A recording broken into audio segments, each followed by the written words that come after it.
सुबह 5 बजे उठकर ठंडी हवा में कोचिंग जाना। न आंखों में नींद होती है, न दिल में कोई बहाना।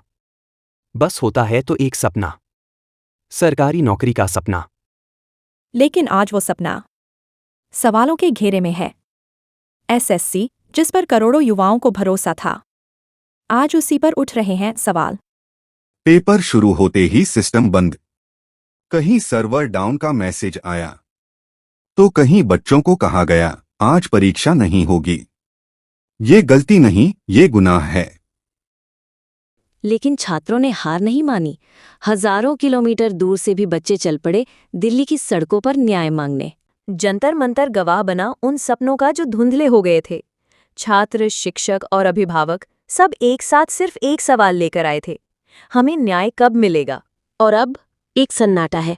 एसएससी दफ्तर के बाहर बैठा वो छात्र जिसका आज सिर्फ सपना टूटा नहीं, भरोसा भी टूटा है। परीक्षा केंद्र के अंदर की हालत ऐसी थी कि पुराने कंप्यूटर और टूटी कुर्सियां और बिखरे हुए तारों के बीच छात्र इंतजार करते रहे। ये परीक्षा कम, एक परीक्षा का मजाक था। कुछ छात्रों के कंप्यूटर चालू ही नहीं हुए और जिनके हुए उनमें आया सिर्फ एक मैसेज, सिस्टम एरर। सपनों की परीक्षा एक टेक्निकल त्रासदी में बदल गई। सेंटर स्टाफ खुद परेशान था। कोई फोन पर बात कर रहा था, कोई फॉर्म भर रहा था, लेकिन किसी को पता नहीं था कि अब क्या करना है। न आदेश साफ थे, न व्यवस्था। छात्रों के चेहरे पर चिंता थी। कुछ जमीन पर बैठकर इंतजार कर रहे थे, कोई मोबाइल पर माँ को समझा रहा था, अभी तक पेपर शुरू ही नहीं हुआ माँ। पूरे सेंटर में लाइटें झपक रही थी। किसी को नहीं पता था कब बिजली जाएगी, कब पेपर रुकेगा। ऐसा लगा जैसे ये सरकारी परीक्षा नहीं, किसी पुराने गोदाम में हो रही एक खानापुरी है। कहानी यहीं खत्म नहीं होती। एसएससी ने इस बार परीक्षा का ठेका पुराने वेंडर टीसीएस से छीनकर एक नए वेंडर को दे दिया और यहीं से शुरू हुआ साजिशों का खेल। कुछ रिपोर्ट्स में दावा किया गया कि परीक्षा से ठीक पहले हुई कुछ छुपी मीटिंग्स, जहां फाइलें और सौदे बिना रिकॉर्ड के हुए। क्या परीक्षा सिर्फ एक सिस्टम इवेंट नहीं, एक कॉर्पोरेट बिजनेस बन चुका है? कुछ अफसरों का दावा है कि गड़बड़ियां जानबूझकर करवाई गईं ताकि नया वेंडर फेल साबित हो और पुराना वेंडर यानी टीसीएस फिर से वापस आए। टीवी चैनलों पर एसएससी वेंडर स्कैम जैसे हेडलाइन चलने लगी। छात्रों के बीच ये खबर आग की तरह फैली। क्या हमारी मेहनत किसी की डील में बिक गई? टीसीएस ने कहा हम बेगुनाह हैं, लेकिन जनता पूछ रही है अगर सब ठीक था तो गड़बड़ किसने की? और सबसे बड़ा सवाल, एसएससी को जवाब कब देगा कोई? सपनों की परीक्षा जब ठेकेदारी में बदल जाती है तो सबसे बड़ा नुकसान होता है उन छात्रों का जो सिर्फ मेहनत करते हैं और भरोसा करते हैं। लेकिन अब सवाल उठ चुका है कि क्या एसएससी की गड़बड़ी एक टेक्निकल गलती थी या एक प्लान की गई साजिश? अब वक्त है जवाबदेही का। सरकार और एसएससी को सामने आकर हर छात्र के सवाल का जवाब देना होगा। एक प्रेस कॉन्फ्रेंस नहीं, एक सच्चा रोड मैप चाहिए। जिन्होंने जानबूझकर इस परीक्षा को फेल किया, चाहे वो वेंडर हो, अधिकारी हो या संस्था, सब पर सख्त कार्रवाई होनी चाहिए।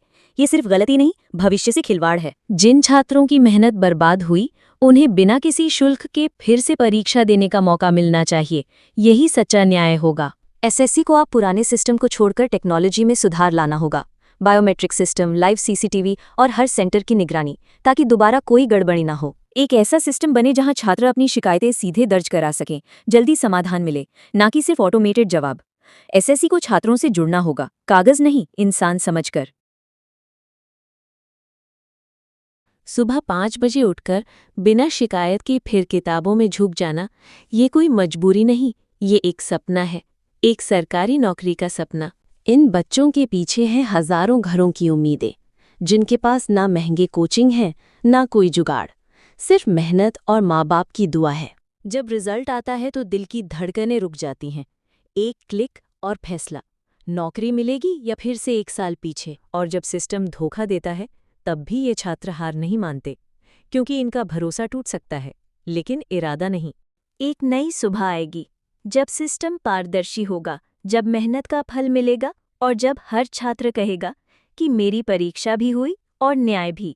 सरकारी नौकरी सिर्फ एक पोस्ट नहीं होती, वो एक परिवार की इज्जत होती है, वो गांव का गर्व, एक माँ की आंखों की चमक और उस बेटे का सपना होती है जो हर सुबह सोचता है पढ़ लूं, शायद इस बार सिलेक्शन हो जाए। क्या एसएससी अब भी चुप बैठेगा, या अब वक्त आ गया है जब देश अपने छात्रों के साथ खड़ा